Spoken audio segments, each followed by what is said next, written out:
4 বছরে কতবার, 5 বছরে কতবার আমারে ডাক দিছে, হিসাব মিলা দেখো। আর কি জবাব দিবে রে নাফরমানের দল? ভাইয়ে ডাক দিলে দৌড়াইয়া গেছি, বোনে ডাক দিলে দৌড়াইয়া গেছি, বন্ধু ডাক দিলে দৌড়াইয়া গেছি, কিন্তু আমরা আপনার ডাক দিছে এতবার, কিন্তু আমরা একটা ডাকেরও মূল্য দিলাম না। কি উপায় হবে? দুনিয়াদারি কইরা কি উপায় হবে? আরামের ঘুম আমরা ছাড়তে পারলাম না। অথচ হুজুর আমার নবী, আপনার নবী বলেছেন, বেনামাজি হইয়া কবরে গেলে 3টা শাস্তি বড় অবধারিত। 1 নম্বরে কবরে 2 পাশের মাটি তোমার চাপা মারব। আমার নবী বলে, আমি যখন মেরাজে গেছি, মেরাজে যাওয়ার সময় কত আযাব যে আল্লাহ আমারে দেখাইছে, সব চাইতে কঠিন আযাব দেখছি কবরের আযাব। এই দুনিয়া ছেড়ে চলে যাব একদিন, মায়ারি বাঁধন ভেঙে যাবে একদিন, আসব না আমি আর এ ভুবনে কোনো দিন, আর এ ভুবনে কোনো দিন, এ দুনিয়া ছেড়ে চলে যাব একদিন। এই যে বাড়ি গাড়ি ক্ষমতা সবই চলে যাব আমি, পরে রবে সবই। এই যে বাড়ি গাড়ি ক্ষমতা সবই চলে যাব আমি, পরে রবে সবই। দুনিয়ার মায়া সব পরে রবে একদিন, এ দুনিয়া ছেড়ে চলে যাব একদিন, মায়ারি বাঁধন ভেঙে যাব একদিন, আসব না আমি আর এ ভুবনে কোনো দিন, আসব না এ ভুবনে কোনো দিন, এ দুনিয়া ছেড়ে চলে যাব একদিন, মায়ারি বাঁধন ভেঙে যাবে একদিন।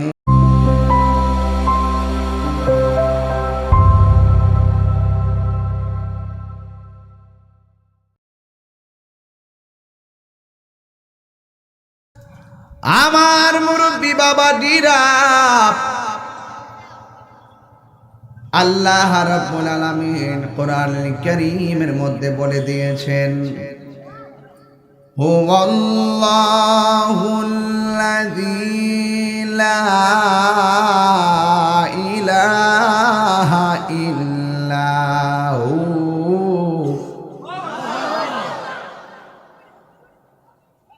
এই অনেকে কথা বলতেছে,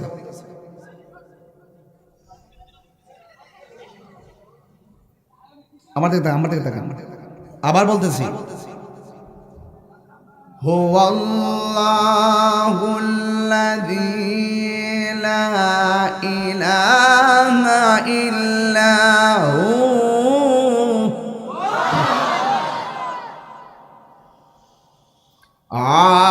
আলিমুল গায়বি ওয়াশ শাহাদাতি হুয়ার রাহমানুর রহিম।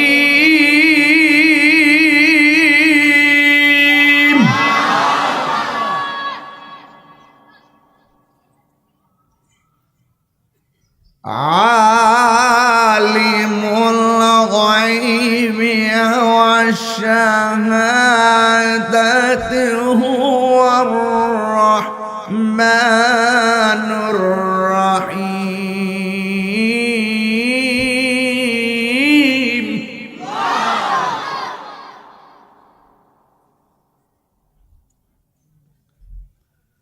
আল মালিক আল কুদ্দুস আসসালাম আল মুমিন আল মুহাইমিন আল আজিজ আল জব্বার আল মুতাকাব্বির। শান্তি লাগে? আল্লাহ রাব্বুল আলামিন কোরআনে বলছেন, আমি আল্লাহ ছাড়া কোনো ইলাহ আছে? আল্লাহ ছাড়া কোনো মাবুদ নাই। আল্লাহু লা ইলাহা ইল্লা হুয়াল হাইয়ুল কাইয়্যুম।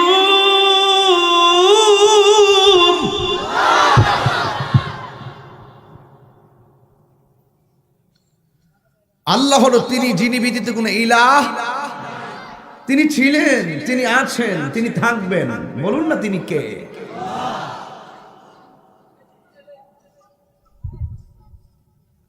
আল্লাহ রাব্বুল আলামিন কোরআনে বলেছেন, আমি আল্লাহ তোমাকে দুনিয়াতে পাঠিয়েছি একমাত্র আমি আল্লাহর গোলামি করার জন্য। এই পৃথিবীর মধ্যে গোলামি হবে একজনের, জবান খুলে কোন তিনি কে? আর সেই গোলামি কবুল করার পূর্ব শর্ত হলো আমার নবীর মহব্বত। ইবাদত কবুল হওয়ার পূর্ব শর্ত কি? নবীর মহব্বত। এই জন্য প্রায় মাহফিলে বলি, আল্লাহ মানা নবী মানা নয়, নবী মানলেই আল্লাহ মানা হয়।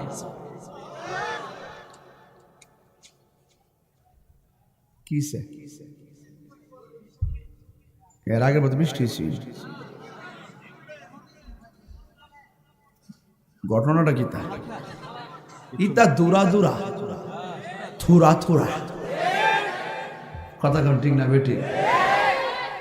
বৃষ্টি আইলো খুশি, না আইলো বৃষ্টি দেওয়ার মালিক কে? সে আল্লাহর কথাই বলছিলাম।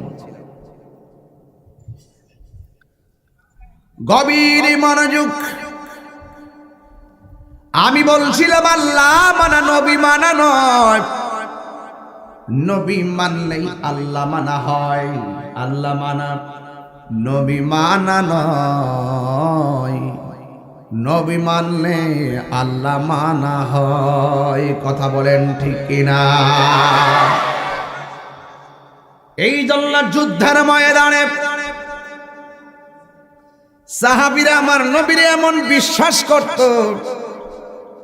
নবী যে বলছেন আল জিহাদু মাজিন ইলা ইয়াউমিল কিয়ামাহ, জিহাদ কিয়ামত পর্যন্ত চলবে।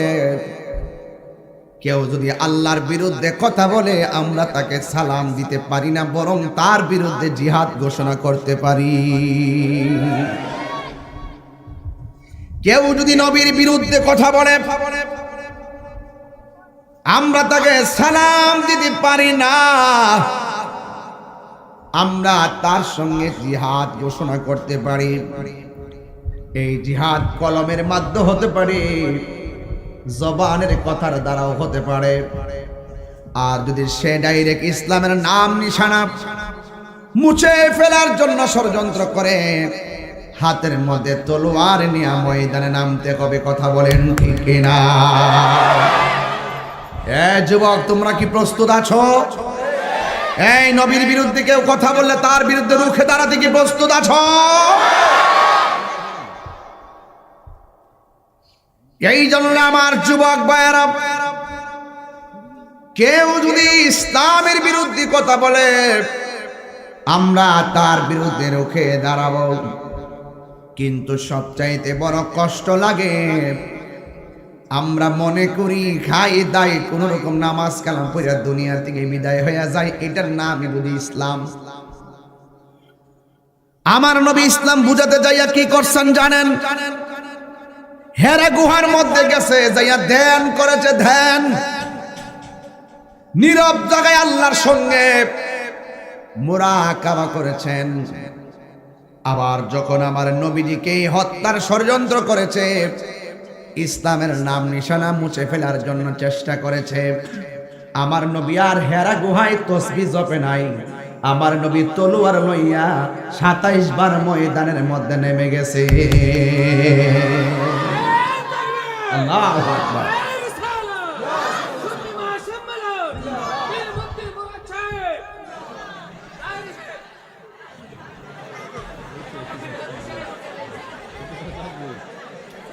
আমার যুবক ভাইরা, অনুরোধ কিরা বলি,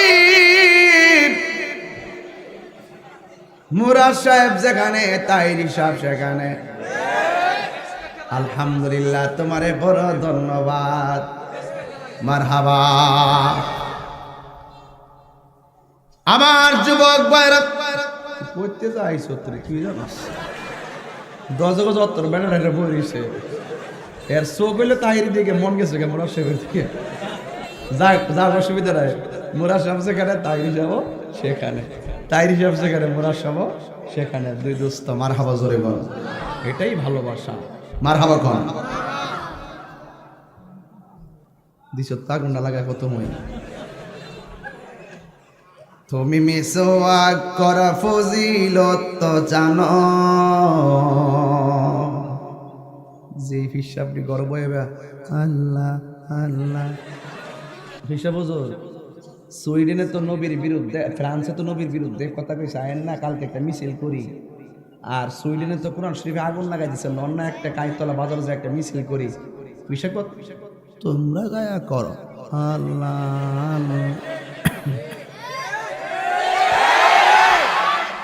আর একটু গাছের মধু যদি কিনা দিন বাজার, মধুটা তো সুন্নত লয়ে আসলাম আমি লাগে কয় ডান্স। তুমি মিসওয়াক করা ফজিলত তো জানো, খাবার শেষে মিষ্টি মুখের হাদিসটাও মানো। শুধু হক কথাটা উচ্চ সুরে বলতে পারো না, অন্যায় দেখে বারুদ হয়ে জ্বলতে পারো না। হাত তুলে ঠিক বলতে হবে, তাইলে বুঝো আপনার বুঝছেন মাস্টার। শুধু হক কথাটা উচ্চ সুরে বলতে পারো না, অন্যায় দেখে বারুদ হয়ে জ্বলতে পারো না। কেমন মুসলমান তুমি একটু বলো না, কেমন তোমার ঈমান একটু ভাবনা। কেমন মুসলমান তুমি একটু ভাবনা, কেমন তোমার ঈমান একটু বলো না। এই জন্য মিসওয়াক সুন্নাত, এটা খুব ভালো লাগে। আমার মিষ্টি মজু খাওয়া সুন্নাত, বড় মজা লাগে। আর আমার নবীর বিরুদ্ধে কথা কয়, ওই সময় গায়ের ঘাম ঝরবো, গায়ের রক্ত ঝরবো, রাজপথে নামতে চাই না। এই জন্যই ইহুদির গুন্ডারা ফিলিস্তিনের মুসলমানকে মারতেছে। কথা বলেন না কেন? ঠিক না?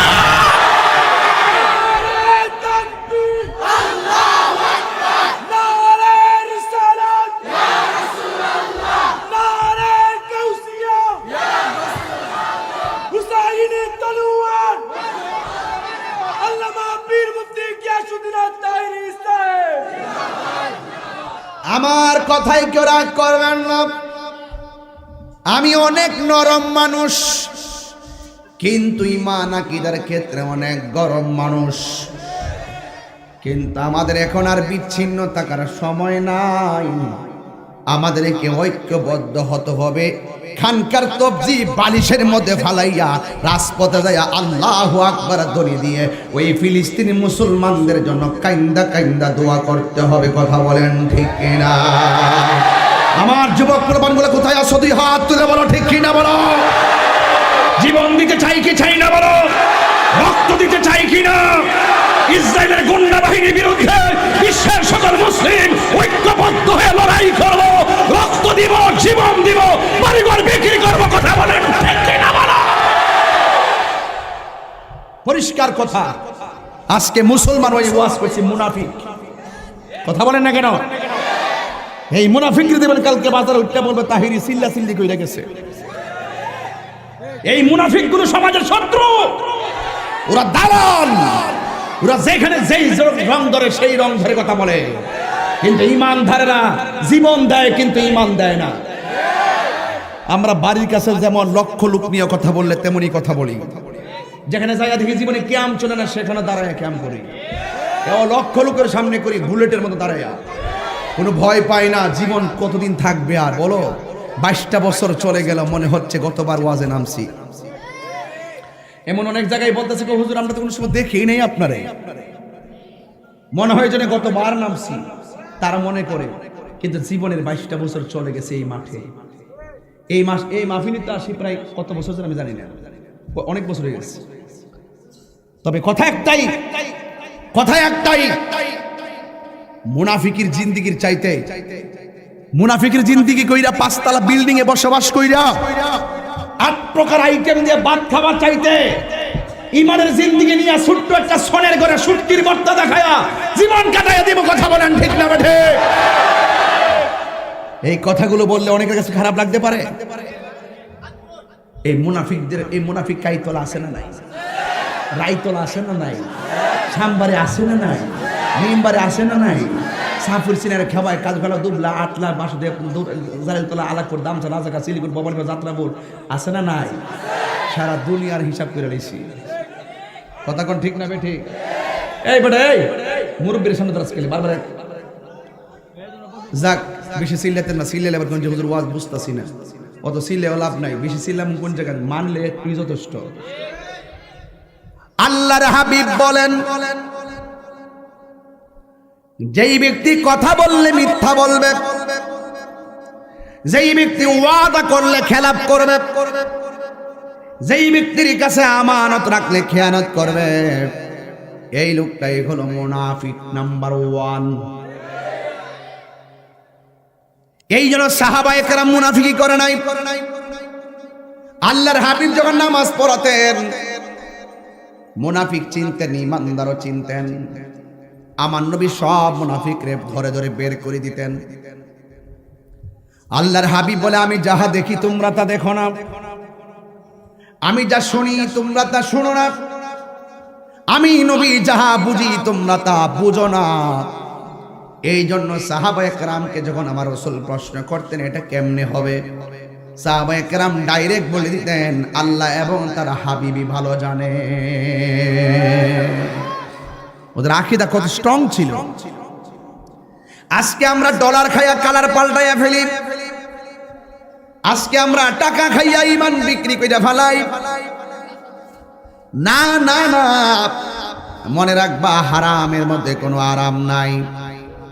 তাই তো এক সাহাবী যুদ্ধের ময়দানে যাওয়ার পরে তার চোখ দুইটা ঝুলে গেছে, তীরের আঘাত চোখের মধ্যে লাগছে। নতুন বিয়ে করছে, ময়দানে গিয়েছে, যুদ্ধ করতেছে, আর চোখ দুইটা খুলে এইভাবে চোখের গালের মধ্যে ঝুলে গেছে। তাকে ধরে আমার নবীর কাছে নেওয়া হলো। ওই ছেলেটা ডাক দিয়ে কই, ইয়া রাসূলুল্লাহ আপনি আমার দুইটা চোখ ভালো করে দেন। আল্লাহর হাবিব বললেন, যত নীরব থাকবেন আমি গভীর জায়গায় ঢুকবো, চুপচাপ থাকবেন। আল্লাহর হাবিব বললেন, পাগল, তোমার দুইটা চোখ গেছে। ময়দানে এমন অনেক মানুষ আছে যাদের জীবন চলে গেছে, তোমার তো দুইটা চোখ গেছে, তোমার তো জীবন আছে। তবে তুমি যেহেতু বলেছো চোখটা ভালো করে দেওয়ার জন্য, আমি রাসূল জানতে চাই তুমি কি চোখ চাও না জান্নাত চাও? ওই যে 4-5 জন ওয়াজ করছে, শুনছে, 4-5 জনে বলছে আমি জান্নাত চাই। হ্যাঁ, আপনি তো জান্নাতই চাইবেন, কিন্তু সাহাবার প্রেম আর আপনার প্রেম তো এক না। 1500 বছর পরে আমি যখন বললাম চোখ চাই না জান্নাত চাই, আপনারা বললেন জান্নাত চান। তাইলে 14,000 বছর আগে সাহাবারা কি চাইছে শুনেন। যুদ্ধের ময়দানে সাহাবীর চোখ ঝুলতেছে, আর আমার নবী প্রশ্ন ছুড়ে দিলেন, সাহাবী তুমি কি চোখ চাও না জান্নাত চাও? সাহাবী বলে, ইয়া রাসূলুল্লাহ, আমি জান্নাত চাই না, আমি দুইটা চোখ চাই। তাইলে দুনিয়ার সকল মানুষ জান্নাতের পাগল। এই সাহাবী কয়, নবী গো, আমি চোখ চাই। আল্লাহর হাবিব, এই যে কাইতলার জমিনে যদি কারো চোখ পড়ে যায়, দৌড়াইয়া ডাক্তারের কাছে যাইবে, কিন্তু আমার নবী তো ডাক্তারেরও ডাক্তার, বিজ্ঞানীরও বিজ্ঞানী, বিজ্ঞানীদের বিজ্ঞানী আঙ্গু নবীজি। এমন একজন নূরের নবী টুকাই ভাইবানি, বিজ্ঞানীদের বিজ্ঞানী আঙ্গু নবীজি। বিজ্ঞানীরা রকেট চড়ে চাঁদের দেশে যায়, আঙ্গু নবী রকেট সারা মেরা শরীফ যায়। বুঝলেন না বাবা?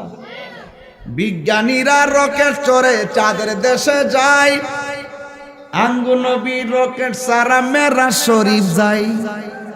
এমন একজন দয়ার নবী খুঁজা হাইবানি, বিজ্ঞানীদের বিজ্ঞানী আঙ্গু নবীজি। আবু বকরকে সাপে কাইটা ধ্বংস করিল, আঙ্গু নবীর থুতু লাইগা ভালো হই গেল। সেই যুগে কি উজা বাদ্দা হেগিম ছিল নি, বিজ্ঞানীদের বিজ্ঞানী আঙ্গু নবীজি। জন্ম আমার নবীর যুগে। শান্তি লাগেনি বাজান? শান্তি লাগেনি? এক একটা গজল 3 ঘন্টা ওয়াজের মজা পাওয়া যায়। জন্ম আমার নবীর যুগে,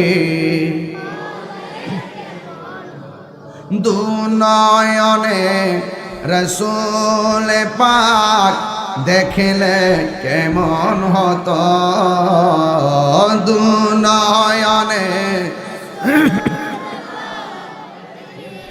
কেমন হতো, জন্ম আমার নবীর যুগে। তো জন্ম আমার নবীর যুগে। আমার নবী ডাক দিয়া বলে, ও পাগল, তুমি কি চোখ চাও না জান্নাত চাও গো? ওই সাহাবী ডাক দিয়া বলি, ইয়া রাসূলুল্লাহ, নবী গো, আমি চোখ চাই। এবার আল্লাহর হাবিবের আঙ্গুল মুবারকটা জিহ্বার মধ্যে রাখলেন, জিহ্বা মুবারকের মধ্যে রাইখা থুতু মুবারকটা দিয়া ওই সাহাবীর চোখের চতুর্দিকে প্রলেপ দিছে সুপার গ্লুর মতো। আর আমার নবী ঝুলন্ত চোখটা নিয়ে এই জায়গায়, চোখের জায়গায় বসায়া দিলেন। আমার নবী ডাক দিয়া বলে, পাগল, তুমি দেখো তো এখন চোখে দেখো কিনা? ওই সাহাবী ডাক দিয়া কই, ইয়া রাসূলুল্লাহ, ইয়া হাবিবাল্লাহ, নবী গো, ও মায়ার নবীজি, আপনি যখন থুতু মুবারকের প্রলেপ লাগাইয়া আমার চোখের জায়গায় ঝুলন্ত চোখটা বসাইয়া দিছেন, আমি আগের চাইতে আরো দ্বিগুণ ভালো দেখতেছি। আরে নবী কেমন জিনিস রে! হায় হায় হায় হায়, যেই নবীর থুতু মুবারক আমরার মতন না, ওই নবী কি কখনো আমরা মতো হইতে পারে? এবার চোখ দুইটা ভালো হয়ে গেল। ইন দি মিন টাইমে আমার নবী ডাক দিয়া বলে, কাতাদা, ও কাতাদা, তুমি যে বললা চোখ চাও, দুনিয়ার সবাই জান্নাতের পাগল, তুমি কেন চোখ চাইলা? কাতাদা রাদিয়াল্লাহু তাআলা আনহু বলেন, ইয়া রাসূলুল্লাহ, নবী, ও মায়ার নবী, যেই কাতাদা নবীর জানের চাইতে বেশি ভালোবাসে, যেই কাতাদা নবীর নেতৃত্বে যুদ্ধের ময়দানে যুদ্ধ করতে আসে, যেই কাতাদা হকের পথে থেকে চোখের কুরবানি দেয়, যেই কাতাদাকে আমার নবী মায়া কইরা অন্ধ চোখ ভালো কইরা দেয়, এই কাতাদার জান্নাত চাওয়া লাগে না। আমার বিশ্বাস জান্নাত আমার জন্য রেডি। দেখছেন নি সাহাবায়ে কেরামের চিন্তা ভাবনা কেমন? কোনোভাবেই মিলবে না। এই জন্য বুঝাইতে চেষ্টা করতেছি, সাহাবায়ে কেরাম যুদ্ধের ময়দানে গেলে আমার নবীর দিকে কেউ তীর মারলে নবীরে জড়ায়া ধরত। ওরা বিশ্বাস করত নবীর বদন মুবারক শরীরে লাইগা থাকলে বিষের তীরের আঘাত তাকে ব্যথা দিতে পারবে না।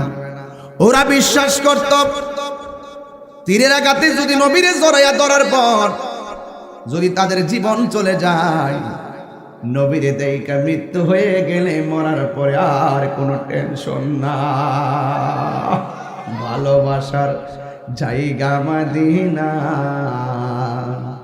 ভালো লাগার জায়গা মদিনা, বলুন ভালোবাসার জায়গা মদিনা, ভালো লাগার জায়গা মদিনা। জুড়ে কেন মারহাবা। এত সুন্দর জায়গা কোথাও দেখি না, এত সুন্দর জায়গা কোথাও দেখি না, বানিয়েছেন দয়াল রব্বানা, ভালো লাগার জায়গা মদিনা, ভালোবাসার জায়গা মদিনা, ভালো লাগার জায়গা মদিনা, ভালোবাসার জায়গা মদিনা, ভালো লাগার জায়গা মদিনা। আমার জীবনে অনেক বেশি গুনাহ, গুনাহ আসেনি, গুনাহ আসেনি। আমার জীবনে অনেক বেশি গুনাহ, তাই হাবিবের কদম ছাড়ব না, ভালোবাসার জায়গা মদিনা, ভালো লাগার জায়গা মদিনা, ভালোবাসার জায়গা মদিনা, ভালো লাগার জায়গা মদিনা, ভালোবাসার জায়গা মদিনা। যতই দরুদ পড়ি তৃপ্তি মিটে না, যতই দরুদ পড়ি তৃপ্তি মিটে না, সুন্নতে অশান্তি থাকে না, ভালোবাসার জায়গা মদিনা, ভালো লাগার জায়গা মদিনা, ভালোবাসার জায়গা মদিনা। একদিন কবর যাব কেউ তো যাবে না, একদিন কেউ তো যাবে না, যাবে না আমার শাহে মদিনা, ভালো লাগার জায়গা মদিনা, ভালো লাগার জায়গা মদিনা, ভালোবাসার জায়গা মদিনা। ওই মদিনা যাইতে চাই কি চাই না? এ বন্ধুরি ও যুবক আমার, কি দিয়া বুঝামু নবীরে ভালোবাসলে আমার আল্লাহকে পাওয়া যায়। তাইলে আমরা তো আপনাকে আমাকে দিয়া নবী চিনাইলে চলবে না, আমরা নবীকে চিনতে হবে সাহাবায়ে কেরামের প্রেম দ্বারা। ওরা নবীর সঙ্গে পাইয়া নবীর পিছনে নামাজ পড়া, নবীর সঙ্গে ইফতার কইরা, নবীর সঙ্গে জিহাদ কইরা, তারা নবীরে দেখে নবীর জন্য কত দিওয়ানা ছিল। আর আমরা তো নবীরে দেখতে পারতেছি না, আমাদের তো আরো বেশি পাগল হওয়ার দরকার। এই জন্য যুবক ভাইরা আমার, সাহাবায়ে কেরামদের মধ্যে সাহাবায়ে কেরামরা আমার নবীকে এত ভালোবাসতেন। আল্লাহর হাবিব ডাক দিয়ে বলেন, হ্যাঁ সাহাবীরা, যুদ্ধের ময়দানে যে তোমরা এসেছো, যুদ্ধের ময়দানে তোমাদের কোনো সমস্যা আসেনি? আল্লাহর হাবিবকে সাহাবায়ে কেরাম বলতেন, ইয়া রাসূলুল্লাহ, যুদ্ধের ময়দানে কেমনে যুদ্ধ করব? আমাদের চোখের বরাবর সূর্যটা পড়তেছে, এই সূর্যের আলোর কারণে আমরা কাফেরের তীর দেখি না, সূর্যের তাপের কারণে কাফেরের পাথর দেখি না, সূর্যের তাপের কারণে আমরা কাফেরদের দিকে লক্ষ্য করে তীর মারতে পারি না। ইয়া রাসূলুল্লাহ, এতটুকু সমস্যা আমরা ফিল করতেছি। আল্লাহর হাবিব বলেন, সাহাবারা টেনশন করো না, ওই যুদ্ধের ময়দানে আমার আল্লাহর হাবিব দুইটা হাত আমার আল্লাহর দরবারে বাড়ায়া দিয়েছেন। যেই মাত্র যুদ্ধের ময়দানে দুইটা হাত বাড়ায়া দিয়েছেন, ডাক দিয়া বলে, আল্লাহ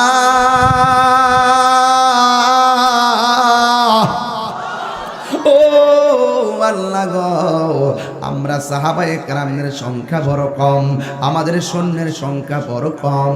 যদি কাফেরদের সামনে মোকাবেলায় সূর্য আমাদের বাধা হয়, তাইলে আমরা কেমনে তোমার দিনের পতাকা পাহারা দিয়া রাখবো? এই কথা বলে আল্লাহর কাছে আমার